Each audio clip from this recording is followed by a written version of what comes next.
が途絶えるように心の明かりが消えたの。たった一度の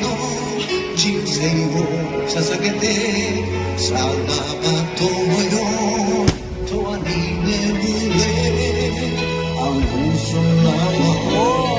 悲しそうな揺れる木漏れ日が切なくて、夏が来るたびあの日と同じ風が共に過ぎていったと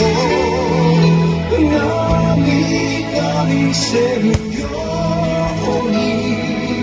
笑顔でさよならを